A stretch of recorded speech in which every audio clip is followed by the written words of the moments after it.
imisozi akazinduka urumva uwo munsi nimba azinduka araba iyo misozi azoguma araba hejuru iyo misozi umwana icuye kikabira urumva ntushobora kumukura hajya ahantu numva ndengewe mvuga ati nta mukozi wozana ngo avyihanganire canke yihanganire ivyo biba ari vyiwawe nyene ndavuga ko wemeye bikambako nta kundi zibazana kuko iyo myaka yose irinzi bazana ngira hariho ikimana yoba ishaka kunkorera kuko hari genda bitegereza nkavuga none mane iki kintu cinjiye muri aba bantu ni giki urumva ukavuga ati yaba bikunda kubw'ububabare kubwo haragira aha amenyo y'imbere yaravuyeyo nayo hasi yaravuye kuko utari hafi biramukubita ugasanga umwana arononekaye ariko kubwo kwizera umuntu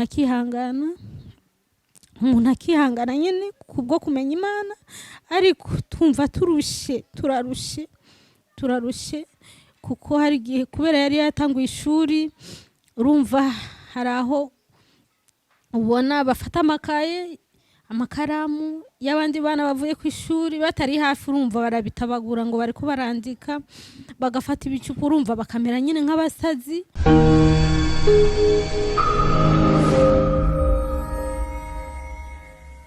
Salut bakunzi ba Mijo Talent TV ndabaramukije ku mazina banyita Jojo kuri micro cameraman turafise irere ego nkuko mutubona twatembereye ahantu bitwa mu Kamenge muri quartier Mihango ya kabiri ego twatembereye umuryango w'abantu bababaye cyane namwe muraja kuvyibonera byinshi n'umuryango ufise abana bagize ikibazo mu buryo butandukanye nabo byabateye ubwoba twahashitse kugira ngo tumenye byinshi kugira ngo bagira ico batubwiye kuba dukurikirana kuri Mijo Talent TV reka tubahe nabo baragira ico batubariye. Ni sawa muvyeyi? Sawa. Mumeze neza? Turashima Imana uko biri kose.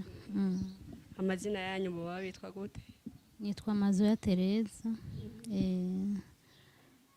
Mazoya Tereza ego turabona uri hagati y'abana babiri uri umuvyeyi wabo. Ego cyane ndi umuvyeyi wabo. Jonathan agira kabiri. Benjamin Jonathan uyu bihejeje kumufata ubu ari muri crise. Hanyuma Benjamin uyu nyene nawe nyene Benjamin agira kane. Nuko aba bana turiko turabaraba umengana amahasi ntabwo ari amahasa ntabwo ari amahasa kuko Jonathan agira kabiri hanyuma Benjamin agira kane ntabwo ari amahasa. Benjamin uyu ari mu buryo bwawe cyangwa mu bubafu bwawe? Mbo Benjamin uyu ari iburyo Jonathan nawe nuwe ari bubafu.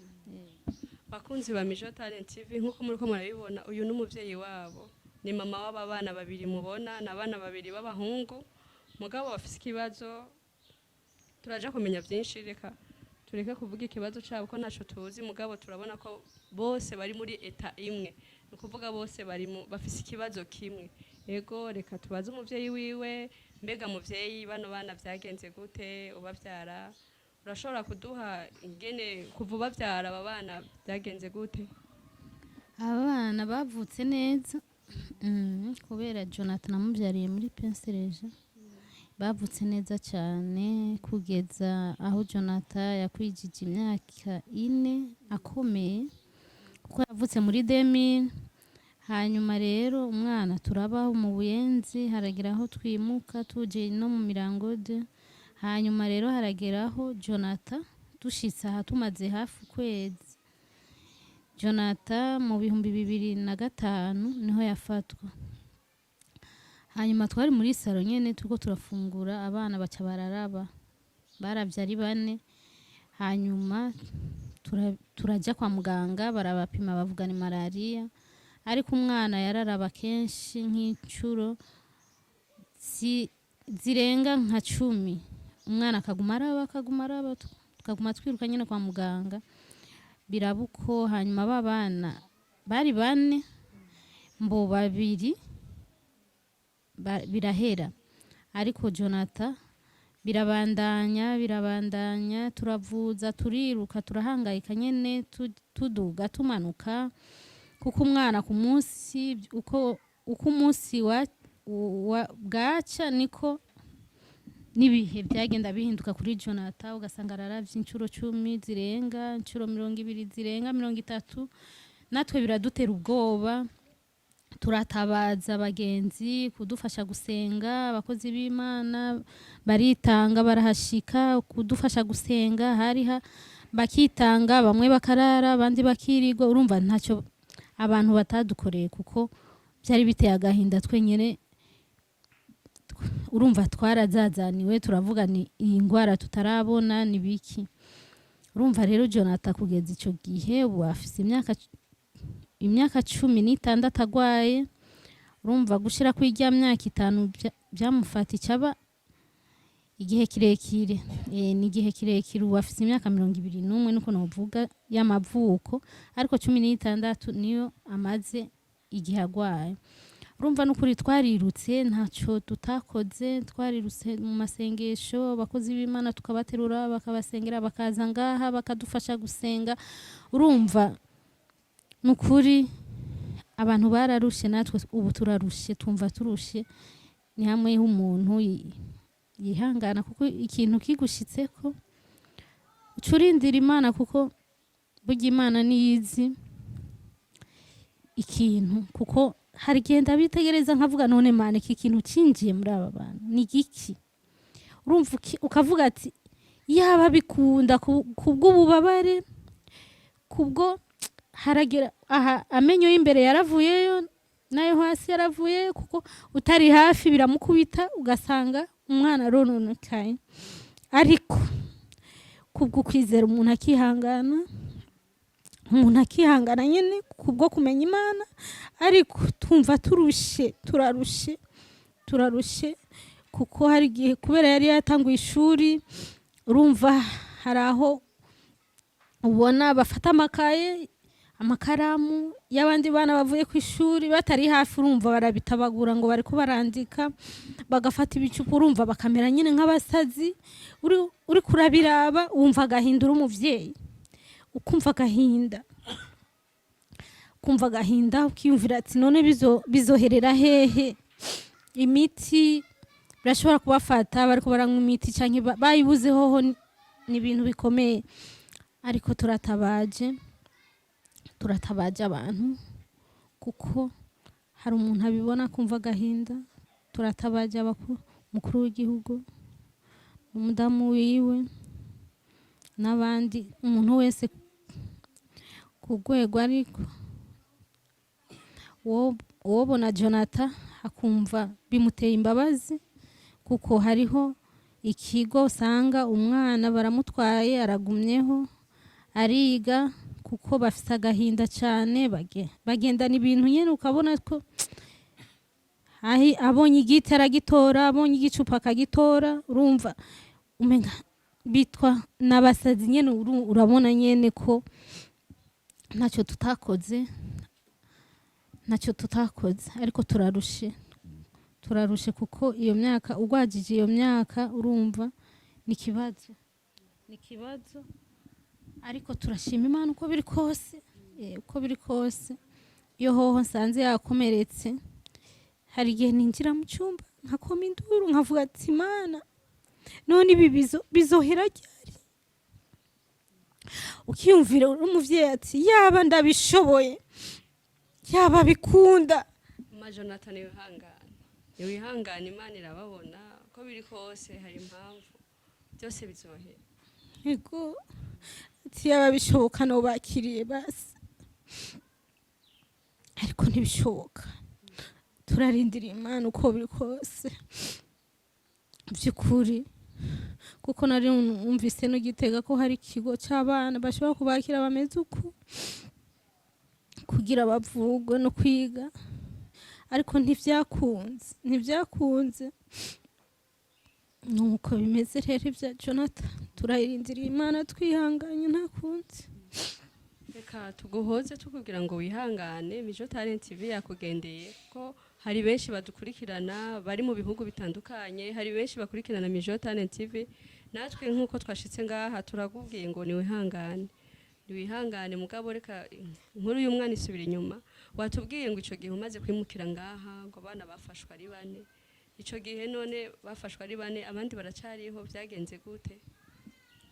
abandi baracariho, Imana yangiriye ikigongo irantabara. William ubu ni muzima, azoheza uyu mwaka. Wewe twaramuvuje, urumva bavuga ko ari malaria nyinshi. William Imana imugirira ubuntu, ubu ariga, ubu bimeze neza. Na Debora ubu ni Mitende, nawe nyene ariga. Urumva abo babiri n'ukuri ndashima Imana. Ndashima Imana uko biri kose. Uko biri kose. None watubwiye ko abo babiri bo bakize kwa muganga, bakubwiye ko barwaye malaria. None ico gihe abo bo kugira ngo birinde bigera ngaha, abaganga mwituye nabahe baganga mwituye ku bihe bitaro, mwakoze iki kugira ngo aba nabo birinde bigera ngaha, kumva ko abandi byagenze neza bakabura ko ari malaria, ababo bo byanse mwagerageje kugwego rungana gute? Mwoba mwituye abaganga bangahe kugira ngo bigirinde bigera ngaha? Jonathan je narirutse, naragiye no kwa Rogente barabapima mu mutwe. Ico gihe kubera byari umushuhiro, batubwiye ati nta ngwara tubona, kandi umwana aremvye, urumva araba ku munsi incuro 40. Ngarutse muhira ndarira, ndavuga none Mana ngira iki? Tuja barasenga, turasenga, hanyuma birongera biranka. Turaja no muri w'akarezi, Jonathan yaramaze indwi 2 hariya muri Leya, kubera yararemvye, yarameze nk'uri muri koma. Hanyuma arapfayo, kuko naho nyene bavuze ati batoye malaria nuko. Hanyuma turavuga none tugiri gute, ariko ntitwagumije aho, twaguma turondera abadoktere. Ubu rero umudoktere yitwa Barasukana akora kwa Binagana, niwe ariko arabakurikirana. Iyo vyanse cyane turamutelefona akatubwira ati nkorera aha. Hari gihe abari karakorera muri Kira tukajayo, hari gihe abari kwa Binagana tukajayo. Urumva rero atwandikiye umuti, kuko yari yatubwiye ati amezi 3 aheze muzoze mubazana kugira twongere kuraba, ariko hari gihe bidakunda ayo mezi 3 kuguma ndabatwara, kubera bisa kuko twarakoze cyane, harageraho n'uburyo urumva bitameze neza.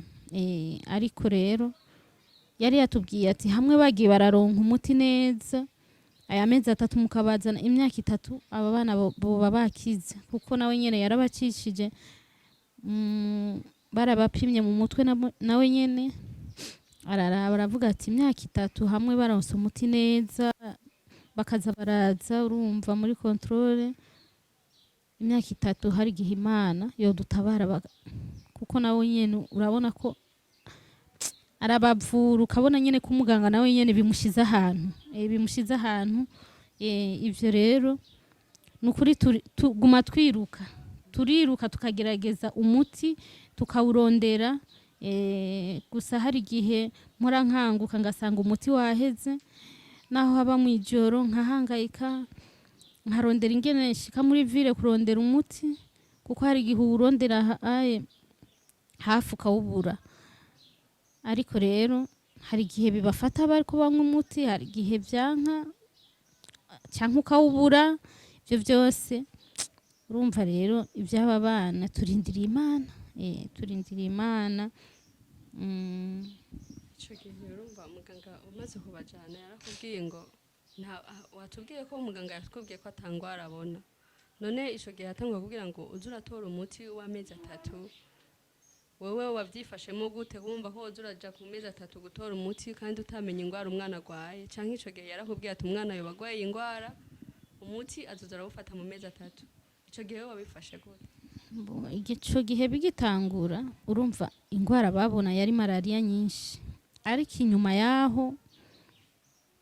yaho haheze nk'imyaka 5 twiruka, imyaka 5-8 niho baje kugira gusubira kandi kuraba mu mutwe baca basanga agwaye intandara.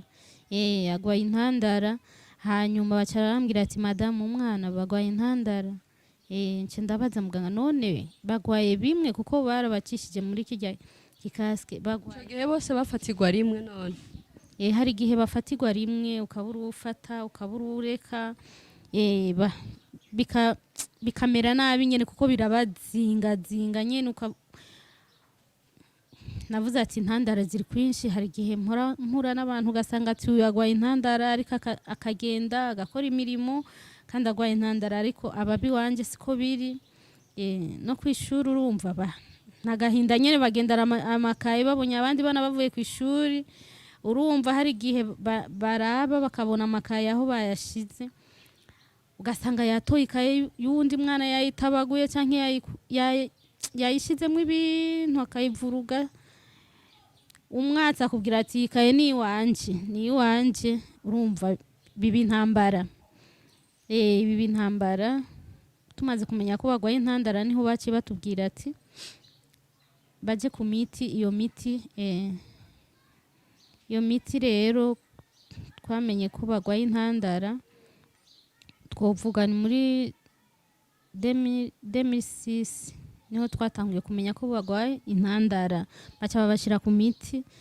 Ubu rero bari ku miti, tugize amahirwe tukayironka dushima Imana,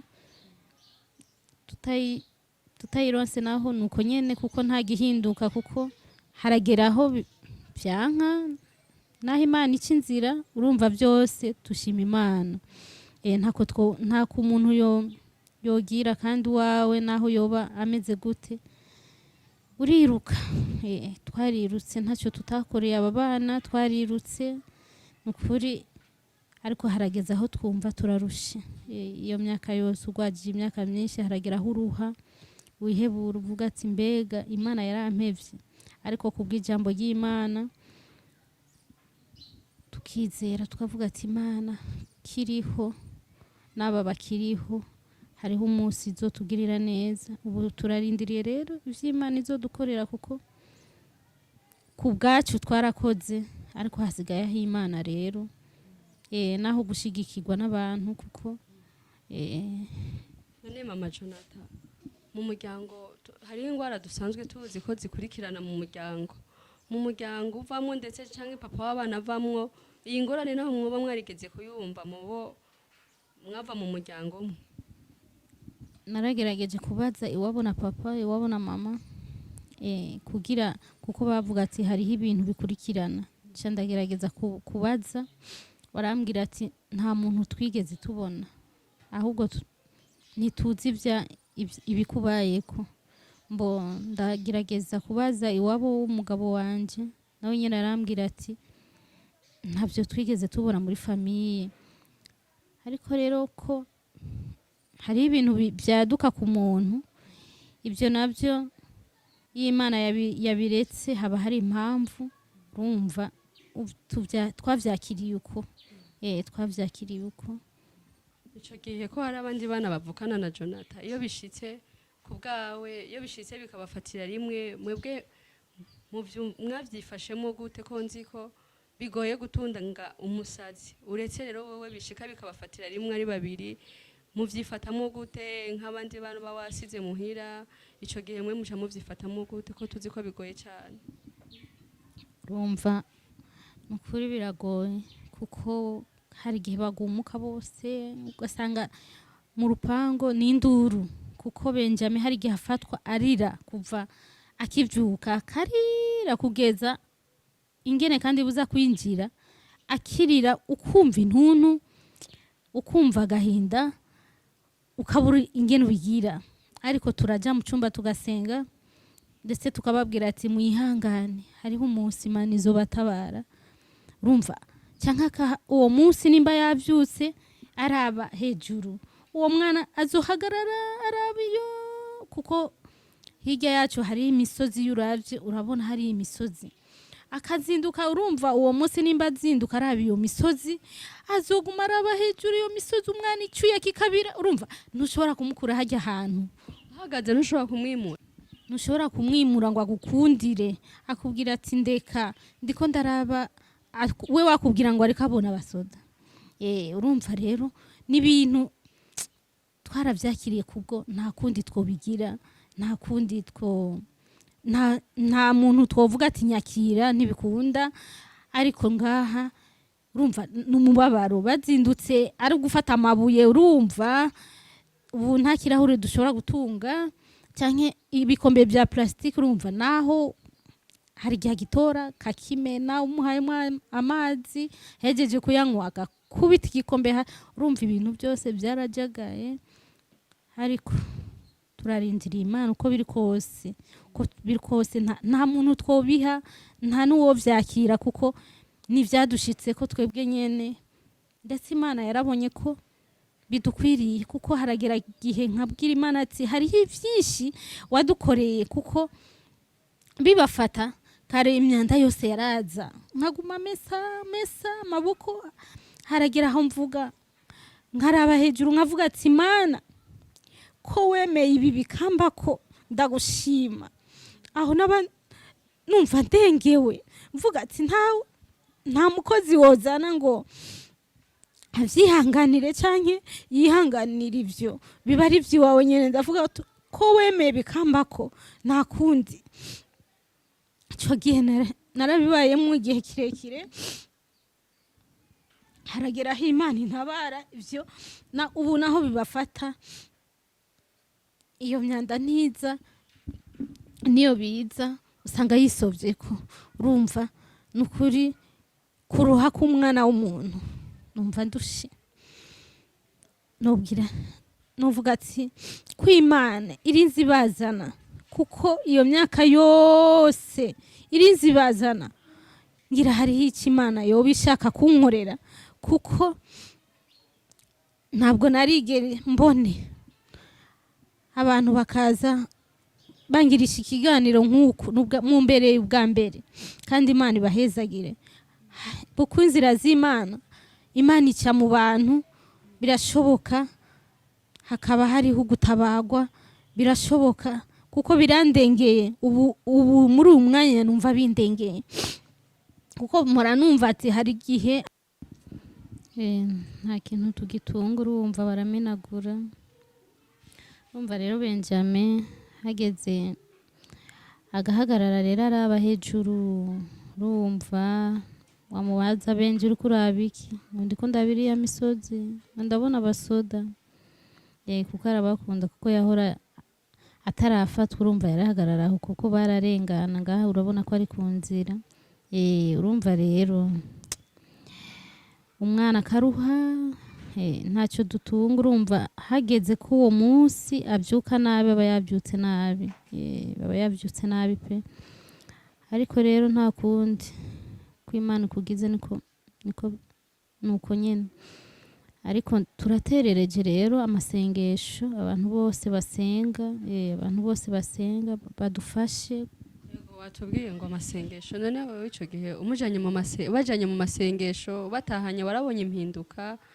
nta kigeze gihinduka mu gihe wovuga nti naramaze umwanya ndi mu masengesho canke nta kigeze gihinduka kuri abo bana bawe urumva carahindutse kuko twarababoha twari twaguze zirya ntebe za plastique tukaboha kuko ntiyicara uko ndamufashe ku ntibyakunda amaboko nyine nta nguvu yari afise twamuboshe ntibyakunda ko yicara urumva ataboshe ntibyakunda urumva ko hahindutse kubona bicara ubu iyo batari muri crise barigaburira wamubwira ati duzi ikabutura akayiduza ubu uri kuraraba nyine ko gikombe akagitora urumva ko impinduka yabaye nini cyane kuko ntibyari byoroshye abantu babibonye n'ababanyi ibyo barabizi kuko barabibonye urumva ntibyari byoroshye nyine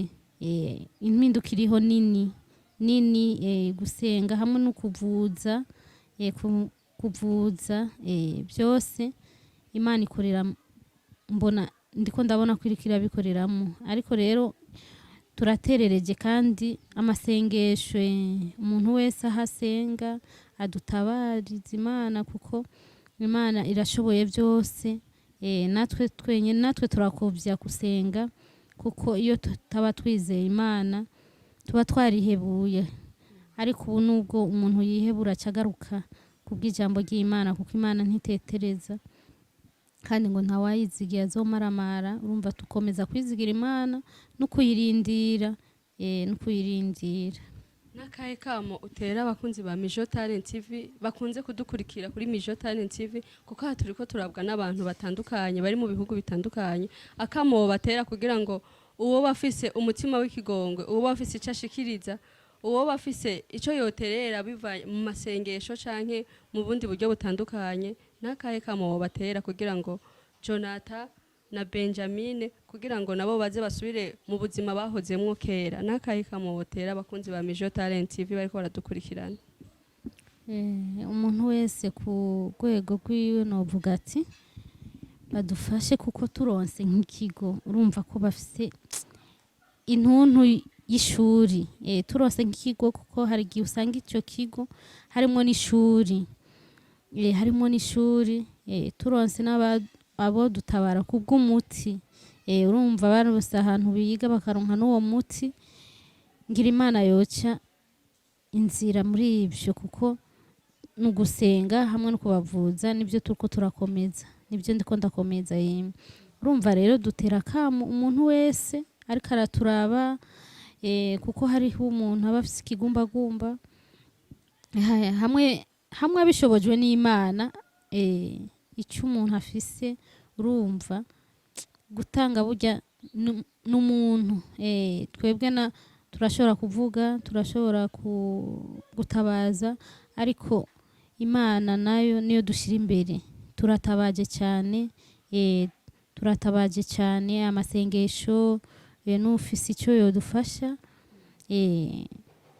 bodufasha kuko ntibyoroshe kweri ariko turabishima Imana uko nyene nuko bakunzi ba Mijo Talent TV nukuri urabona ko ari ibintu bibabaje ni ibintu biteye agahinda mu muryango w'abantu babiri ukabona abantu babiri bose bagize ikibazo kimwe birateye agahinda kandi biravuna cyane reka tubasabe tubatumirira ko kuri rwa rukundo nyene kuco mushoboye mu rwego rw'amasengesho canke mu rwego rw'uburyo ko hogera ico mwofasha bano bantu nukuri tubatumiriye kugira ngo muri rwa rukundo hagira ico mwofasha uyu muryango tongera tunabashimira cyane ngene mudukurikirana kuri Mijo Talent TV tutibagiye kubibutsa kugira subscribe kugira ngo mugire byinshi mwimenyera kuri Mijo Talent TV turabasezeye naho butaha bye